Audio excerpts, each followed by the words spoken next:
President Bush yesterday told the Dallas Morning News that the Freedom Institute at his presidential library will not be the, quote, George Bush is a wonderful person center, nor the Center for Republican Party campaign tactics, because it will be a place of debate and thought, unlike, say, the Bush White House.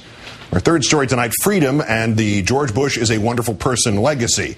In the very last President Bush policy speech ever, he first told an elementary school of inner city, mostly minority students, that they are the easiest children for him to forget about. Seriously. He was talking about vulnerable kids, and then, well, just listen. Guess who generally those children are? They happen to be inner city kids or children whose parents don't speak English as a first language. They're the easiest children to forget about. He then defended No Child Left Behind, denying that it pushes schools to teach the test, to teach kids how to read, for instance, just so they can pass the test. Here it is, President Bush denying that he's teaching children to read just so they can pass the test. And for those who claim we're teaching the test, we're teaching a child to read so he or she can pass the test. Just a second.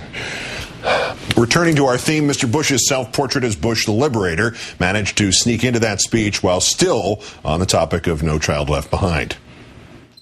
Now, under this system, if your public school is failing, you'll have the option of transferring to another public school or charter school, and I view that as liberation.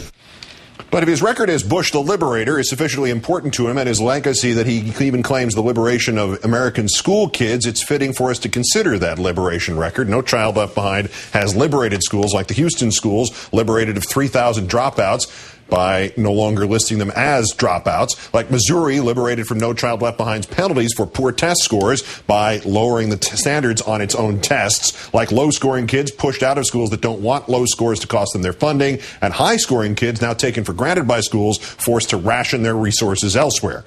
But American children have not been the sole beneficiaries of Bush the Liberator. He liberated Iraq from Saddam Hussein, in the process also liberating Iran of Saddam Hussein, and liberating Iraq's Islamic extremists, who promptly liberated Iraq of its previous religious diversity, liberated Iraq of its educated class, a Mideast model of secular professional society under Saddam. Now you're free to disagree with Saddam as long as you agree with Allah. The violence of sectarian cleansing has liberated almost 5 million Iraqis of their homes, many of the 2 million who fled the country altogether, educated professionals, liberating Iraq's struggling economy of their contributions apparently forever. And then there are the free people of Afghanistan. No, not him. Yes, he was liberated from Tora Bora, but now he's a free man in Pakistan. No, I mean the liberated people still in Afghanistan, once oppressed by the official government of the Taliban. They too have been liberated and now enjoy the wide range of freedoms and gender-specific reforms underway today in the villages and towns outside Kabul, held today by the unofficial narco government of the Taliban. But Mr. Bush's Freedom March was not limited to Afghanistan and Iraq. It spread to liberate other areas, too, like the Gaza Strip, which held free elections and chose as its leaders Hamas. And Lebanon, liberated from Syrian influence, subsequently voting instead for Hezbollah.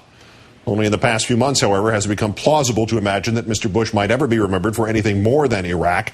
But in a mere 8 years, he managed to liberate the most powerful economy in the world from the checks and balances of keeping it safe, liberating our Bernie Madoffs of their SEC, OTS, Federal Reserve, and CFTC chains, leading at least one investor to liberate himself off this mortal coil, as did one of Europe's richest and most powerful men once he was neither.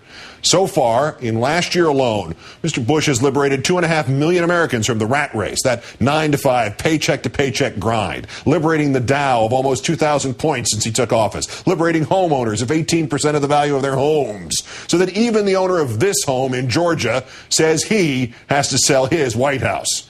A bittersweet reminder that the resident of its inspiration leaves us with only one final saving, liberating grace, that soon we will be liberated of him.